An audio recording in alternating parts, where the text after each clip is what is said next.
So, this week's lesson, what we're going doing is we're going focusing further on conflict in the workplace. We're looking a little bit more at, conflict that results in a dispute between the employer, let's say, and an employee, and where that would go from the dispute to what follows. Last week in our live class, we began by looking at what industrial relations is, relations between an employer and employee, um, the benefits of positive relationship between them, and then the causes of conflict, and most of that would generally come down to working conditions and pay. Um, think of your example about nurses being overworked or underpaid or anything like that, where you generally would hear of industrial action.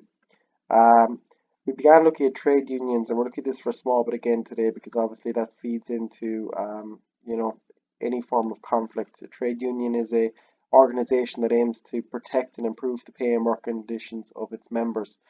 Um, so the Irish Nurses and Midwives organization here for the nurses, as you see in the photo, will be the trade union for anyone in that working capacity, basically. So obviously they're aiming to protect their pay, their working conditions. That's quite topical in the last 2 years. The nurses working with their trade unions, teachers as well, um, generally tend to get involved with the trade unions a little much as well. So shop steward is elected by a trade union member in a workplace and acts as the union's rep in that workplace. So your shop steward is the person that you recommend to basically represent you. I said last week that if there was 20 people in the class and they wanted to have a say and have a voice in their trade union, you're not going to all stand up and give your speech. You might recommend one person. So you take that one person, let's just say there's a guy John, and John is the shop steward. So John will voice the concerns of the 20 members. So they provide feedback on the basically how things are going for the views for the union members. They give advice and support to members. They're kind of the lead representative basically, and they help resolve disputes between employees and management. So, kind of what we're working on today. So, small bit more on trade union benefits of trade union membership for employees. So, it protects their rights, their information and support, better pay and working conditions, and I'll get to national level in a second. So, obviously, with most of this, we're looking at the employment rights. If you didn't have a trade union and you had a company that basically just saw their employees as basically slaves, just to make them work as much as possible and pay them as little as possible, there would be a lot of issues. And, the trade unions are there to represent the employees and to make them aware of their rights and give them information support on it. So, obviously, if you had somebody that was being working around the clock and they had no idea that they were being overworked and underpaid, the trade union is there to kind of inform them of that because their employer may not do that. They obviously help in terms of working conditions, protecting the members. Um, Better paying working conditions are the two we looked at for the causes of industrial disputes. They're generally kind of the biggest two. So that's most of the work the trade unions would be involved in. So they negotiate with management on behalf of the staff to gain better pay and working conditions. And you see that there with the nurses that they were, compared to physiotherapists and doctors, they're paid, substantially less, and generally worked the same hours. And to be fair, they went through quite a good bit of college and training and expenses for that as well. So they have every right to lobby and to protest and say we have had a similar training background to some of these doctors, yet our pay is substantially less. Um, so most of you will find most of the work the trade unions will do will be around pay and working conditions. National level as well. This is where I highlighted last week for teachers. This is where something like this kind of comes about. The union can increase awareness of the employees' concerns by providing information to the media. And if you remember there 2 weeks ago when the announcements were being made on when schools will return, it was the Minister for Education, Norma Foley, who was speaking, and she was representing the government. Um, and then you heard the backlash from teachers. That was actually the trade unions. That was the ASTI, INTO, and TUI, the three teacher unions. They were the ones that were speaking to the department on behalf of the teachers. They were the ones that were stating that the teachers did not want to go back to work, that they didn't feel it was safe for staff and students to go back to work. Um, and basically, they represented the teachers because obviously it'd be a complete disaster if you had 30,000 teachers emailing or sending letters to the government that wouldn't get you anywhere. So it's the trade unions that step up. Uh, so benefits of trade union membership for employers. So what's the benefit for an employer? Well, it's faster negotiations. So let's even say for the government there 2 weeks ago, it was faster for them to deal with the trade unions rather than trying to deal with individual claims from teachers themselves. It's easier to introduce change. So new technology, you can go and explain it to maybe the head of the trade union, the shop steward, and they'll explain it to, the other workers. And improved health and safety. So employees inform the shop steward of health and safety issues. The shop steward gets onto the employer, and then the employer fixes it. It's just easier for information to be passed on. So easier for negotiations and basically easier to bring out any bit of change or health and safety concerns. A lot of this stuff is theory heavy uh, stuff, but it's kind of I think it's good to get it done in fourth year and kind of get a window into this now rather than doing it the lead up to sixth year when you have a lot more on your mind. ICTU, so Irish Congress of Trade Unions. So they represent a campaign on behalf of trade union members in Ireland. So what they do is they provide information and training to trade unions and members. So this is your Irish Congress of Trade Unions. Basically, are they're the trade unions representing the trade unions. Another layer on top. So they provide training and information to other trade unions. They help resolve disputes between unions and employers. If they feel like something's getting out of hand, they can step in, and they negotiate on behalf of unions in national pay agreements with the government and social partners. So something like this, the ICTU basically are very involved from a national level with the government and overseeing other trade unions. So that's the ICTU, and it's an extremely common short question to kind of explain what the Irish Congress of Trade Unions is. Uh, Bargaining. So most organisations, management and employees aim to discuss a wide range of issues, including pay and working conditions, and this is obviously known as bargaining.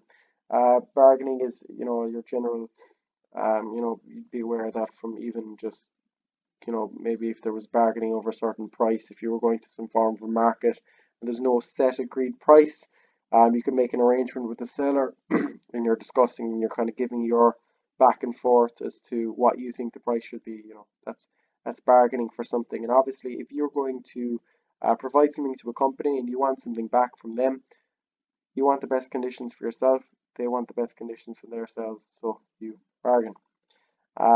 So individual bargaining is individual employees meet with the employer to negotiate the best pay and working conditions for themselves.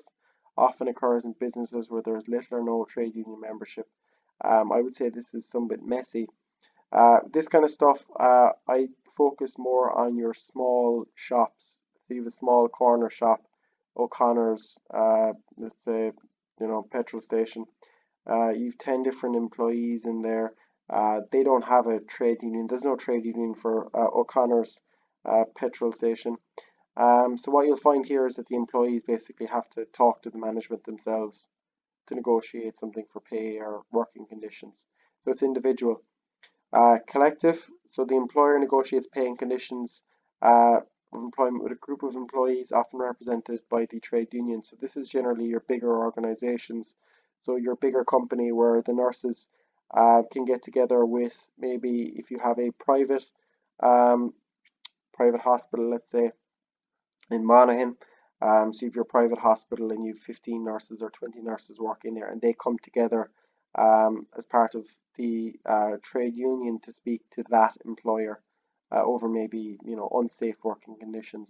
That would be obviously look collective is a group and individual is one. So they're both bargaining, but obviously collective being multiple people is generally a union. National, obviously, where are we going from here? We're going to an even larger group. National is obviously, the whole country more or less is involved. National collective bargaining social partnership involves social partners negotiating paying working conditions at a national level. The aim of this type of bargaining is to achieve moderate wage increases in return for positive industrial relations in the economy and reductions in income tax for employees. Um, Again, you're looking at your national unions here. You're looking at the again, I'm saying nurses and teachers a lot because these are the two the two of the largest trade unions in Ireland, specifically, and the most topical in the last couple of years. It's the idea of, these trade unions coming forward to the government and saying we're not happy with our working conditions, we're not happy with our pay. Last thing I'm going to look at, there is four more slides just looking at types of industrial action. So we've legal types and we've illegal types. A few that I'm going to look at. So an all-out strike, I'm sure you're familiar with a strike. A strike is the idea that the workers basically, depending on the type of strike, for some conditions, workers refuse to work. This is when members of the union refuse to do any work.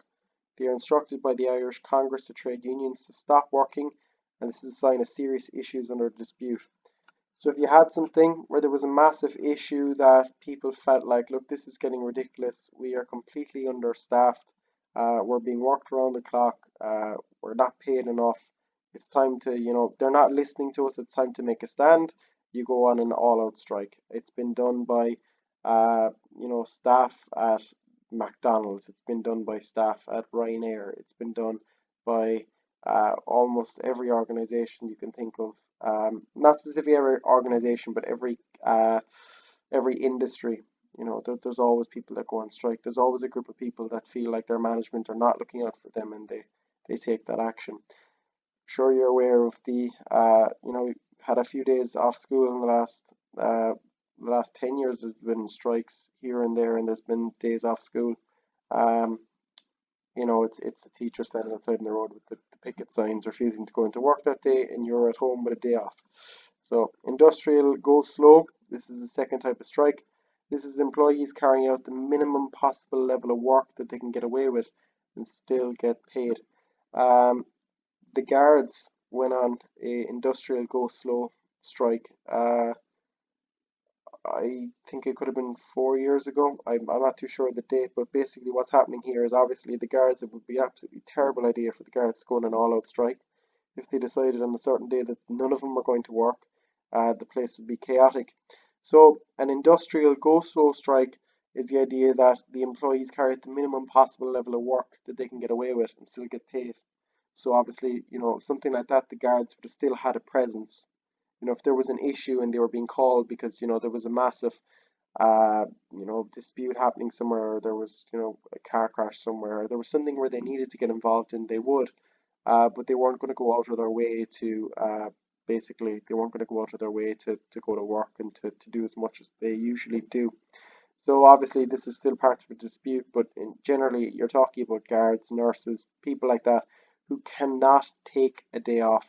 You can't have all the nurses and guards taking a day off. It would be a catastrophe. So industrial go slow is a way they could do it. Work to rule strike. Workers are paid but become inflexible. They will only do their basic job and refuse to do overtime or perform certain tasks. Basically, as a group, the workers decide that, look, we're only going to do the bare minimum. Again, quite similar to industrial go slow. Token stoppage is when all workers will stop for short periods of time to demonstrate their feelings and value to the employer. Much more common in a factory. Everyone will decide to stop working for a couple of hours. It'll have been arranged in advance on a certain day, so the employer will be aware of it.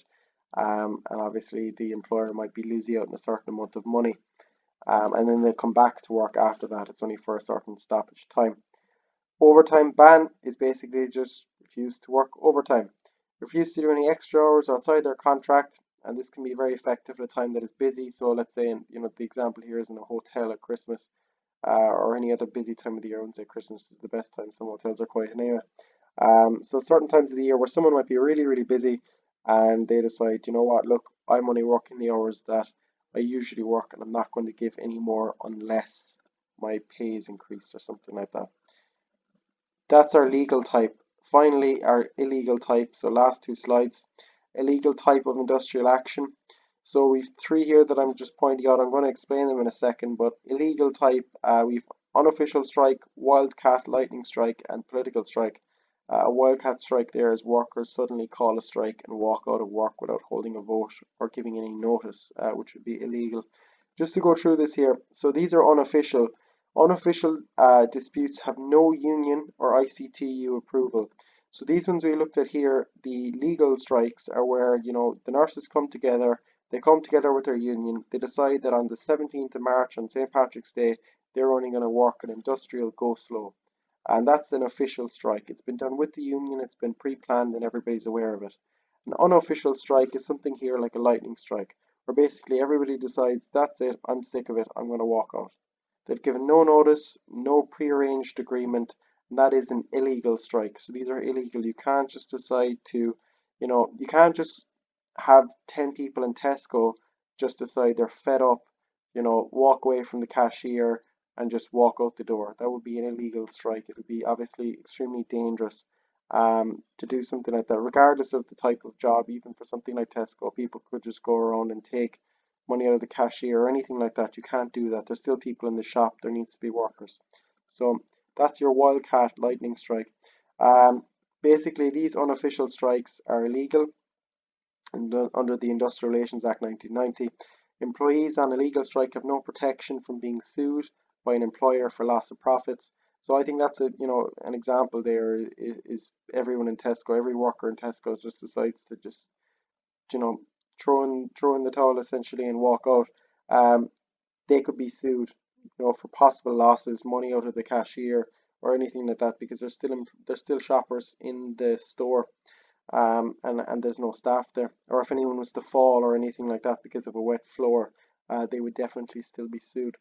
So there's no vote, there's no ballot taken, there's no prearranged agreement, no notice given, there's no strike pay. These are basically just unofficial strikes. Somebody decide that's it, I've had enough. So these are your wildcat lightning strikes. You just decide to walk out. Your unofficial strike where you just arrange it yourself and you don't give prior notice to the employer or a trade union. A political strike then is obviously going against generally to government offices to strike for anything. Your whole we're not happy with these conditions. We're just going to go outside the government office, and it's not an arranged official strike. This is our industrial actions, what we're looking at for this week. I'm just going to write in the details below. I'm going to write what kind of couple of slides I want you to take some notes down on, but there's not going to be too much.